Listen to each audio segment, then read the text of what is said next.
Great. Well, hi everyone. Thank you again for joining us for another episode of Rise and Thrive with EHE Health, an interactive series where we discuss all things healthy.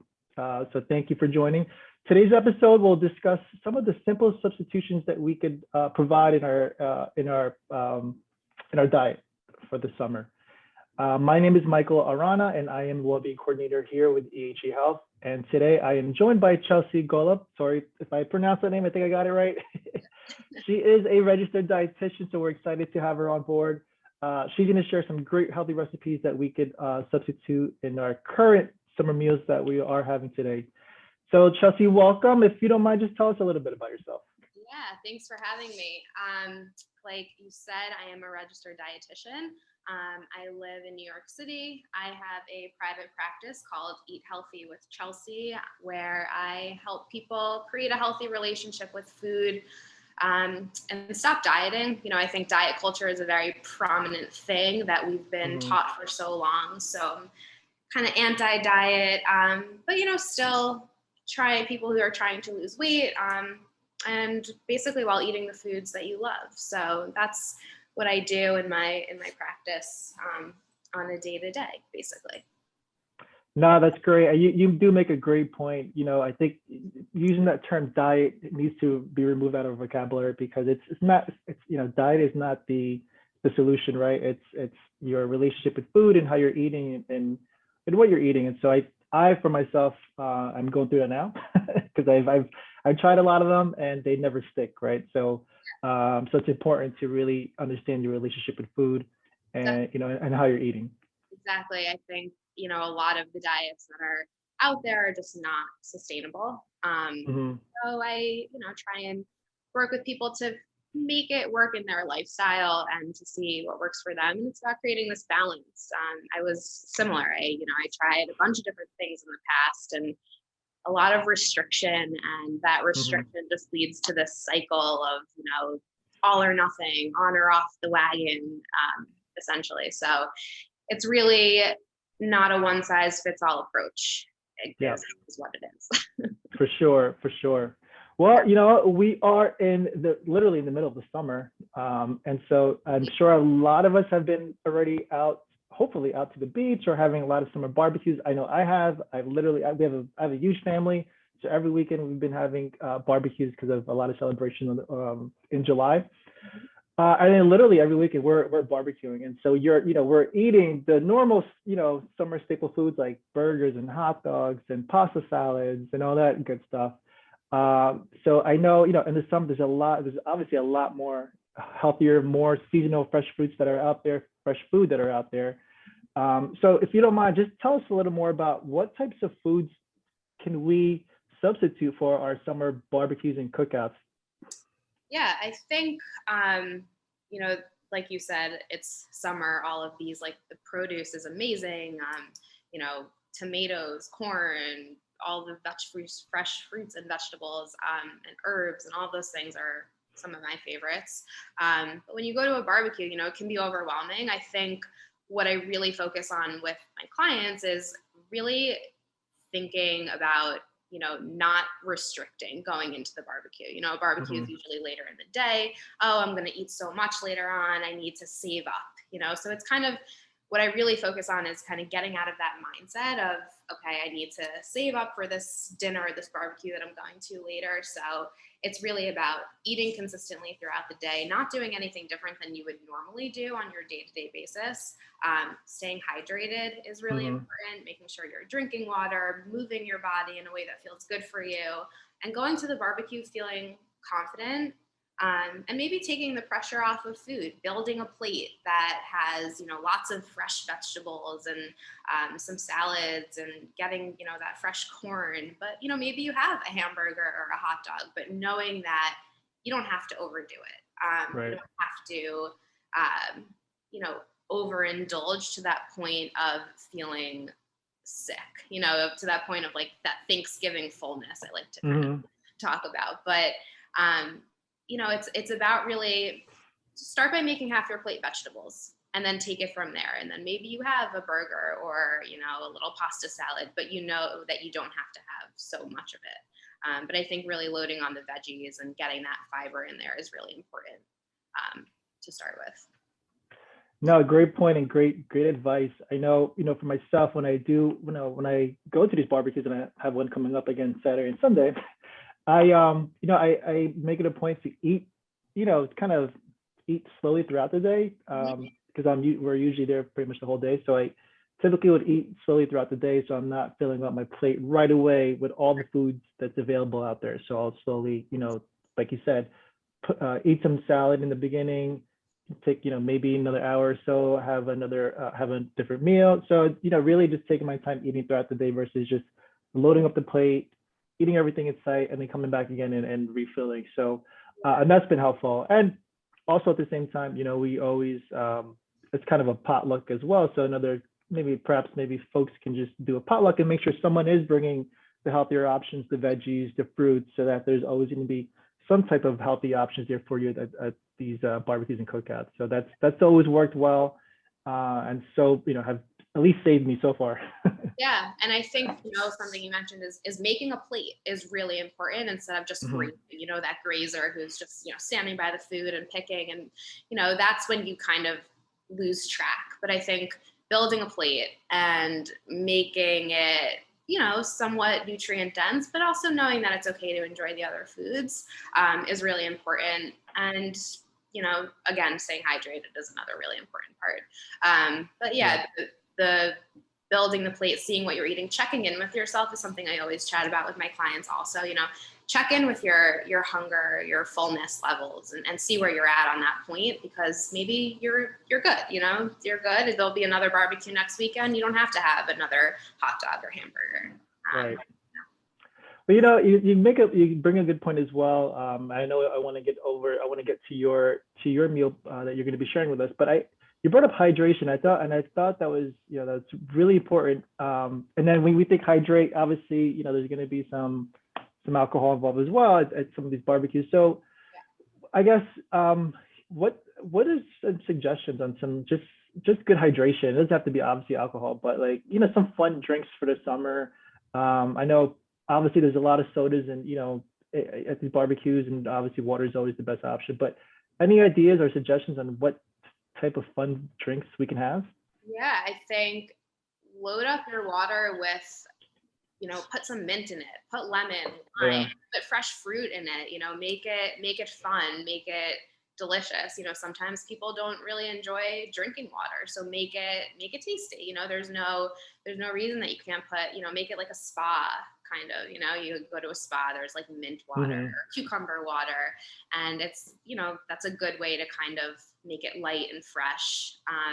If you want to make a drink with some club soda, is always a good option. If you're having alcohol, having club soda. I always say if you are drinking alcohol, do kind of like the every other, have a drink and then go for a glass of water, so that you're making sure that you're staying hydrated while you're drinking alcohol, especially when it's hot out. Yeah, for sure. Yeah. No, that's a great idea. I think that I'll definitely use that for this weekend's barbecue. I think, and I used to do this in the past, and I know I've kind of gotten away with it, but just, putting fruits in my drinks and mixing it up. And they sell those bottles now where you can infuse your water with fruits, and I think that's a great idea. So I think that's something I will definitely bring to the barbecue. So thanks for the suggestion. Of course. Yeah.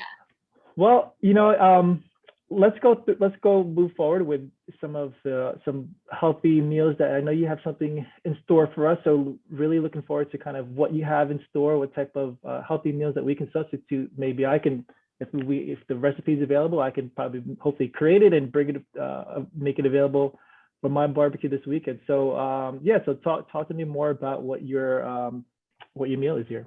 Sure. I can bring you over to my little cooking station. Awesome. So I have this corn. I love corn in the summer. I think I've said that a couple of times already. I have this corn chickpea salad set up here that you can kind of see. It's all kind of prepped, but I love using fresh fruits and vegetables all the time. You can even add some, watermelon or peaches or something, some onions to get some other flavors in there. And I think the chickpeas are a really good source of protein. So you don't, if you are looking more for plant-based sources of protein, chickpeas provide lots of protein and fiber, and they're really good for you. And corn also sometimes gets a bad rap, but there is lots of fiber and lots of protein in corn. So when it's in season, go for it, enjoy it.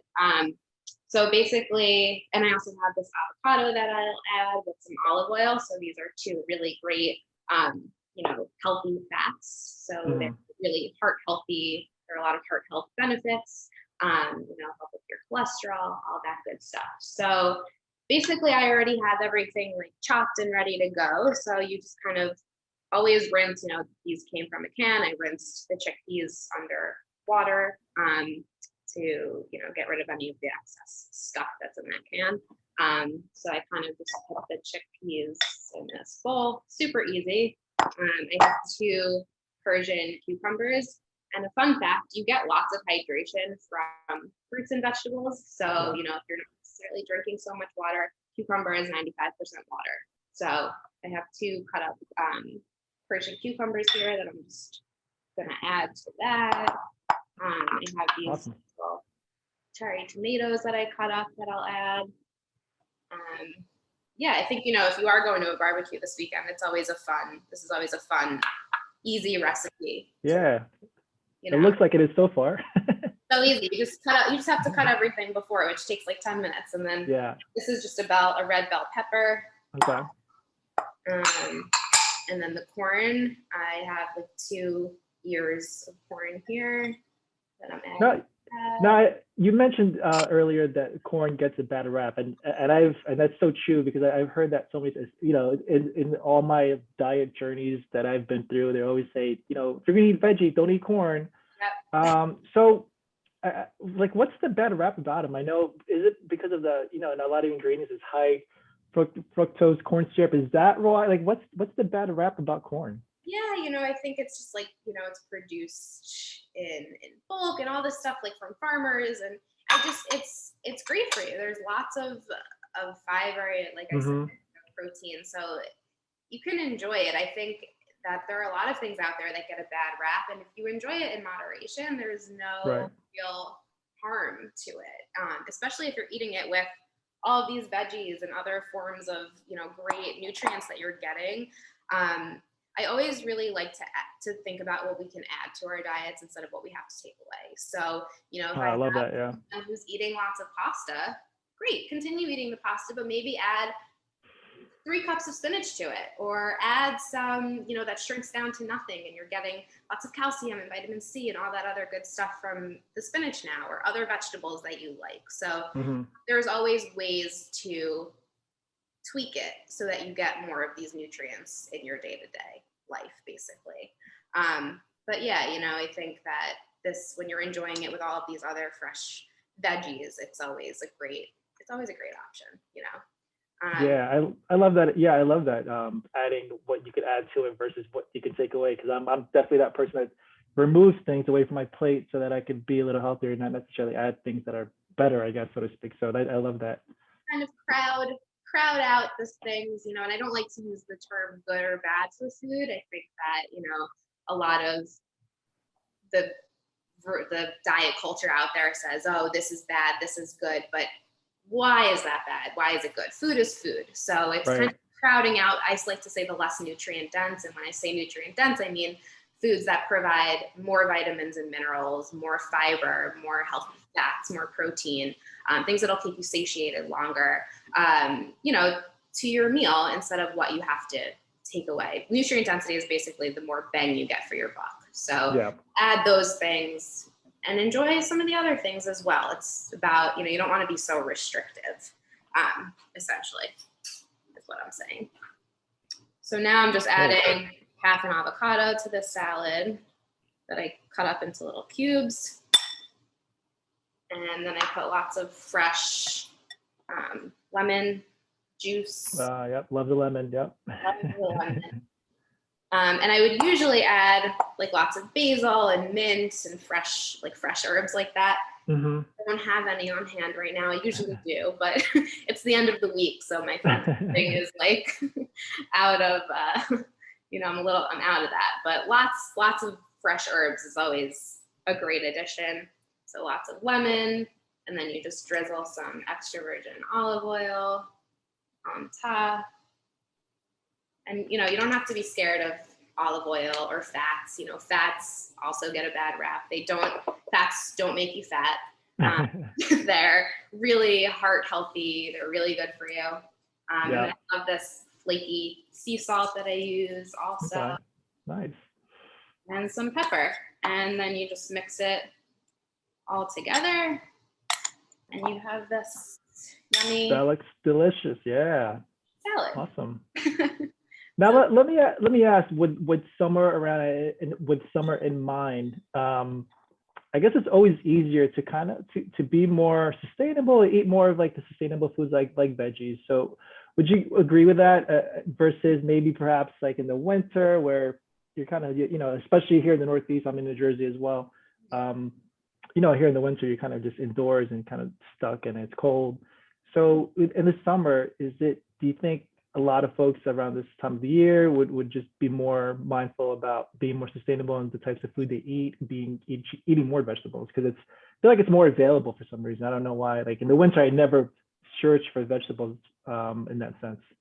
Yeah, I think now, I'm in Manhattan, so having like farmers markets and being able to go and actually talk to the farmers. And I think that that's like a really great part of summer and spring, and being able to, have that interaction and know where your produce is coming from is really like a cool thing. I guess in the winter, there are more wintery vegetables that are more in season, I guess, in the winter. But I guess having access to it is a little bit harder if you don't have those farmers markets.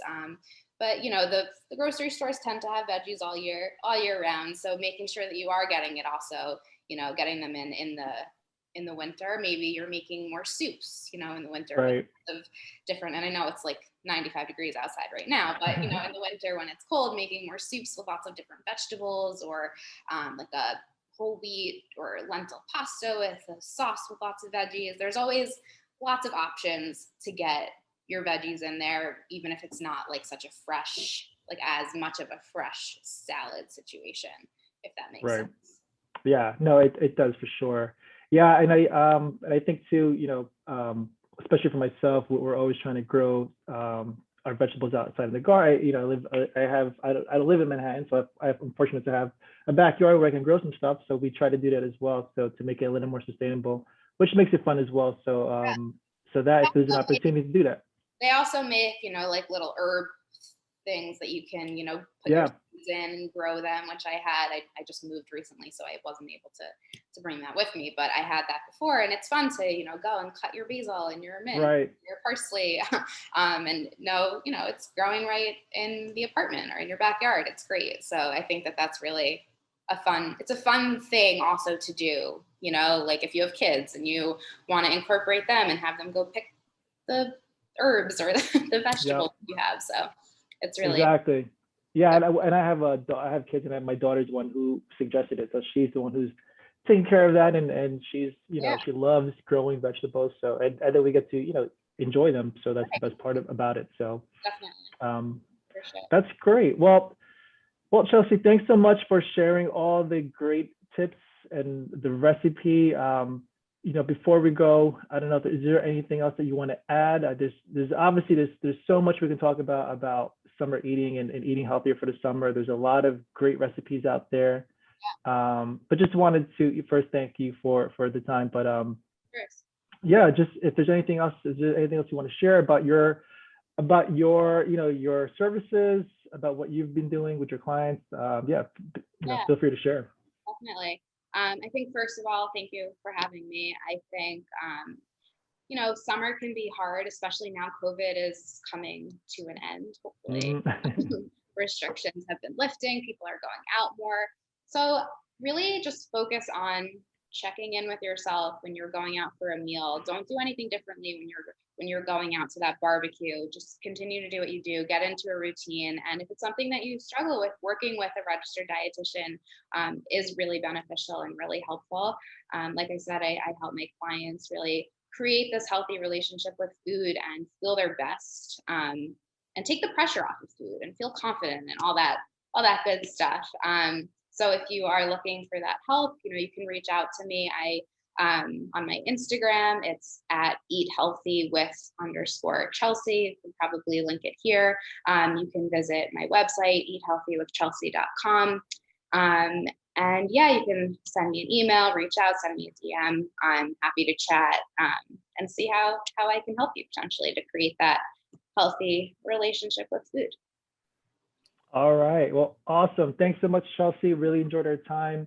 Guys, if you are looking for someone to talk to about your relationship with food, definitely reach out to Chelsea. And again, thank you so much for joining us today. Be sure to tune in next week for another episode of Rise and Thrive with EHE Health. Thanks, guys.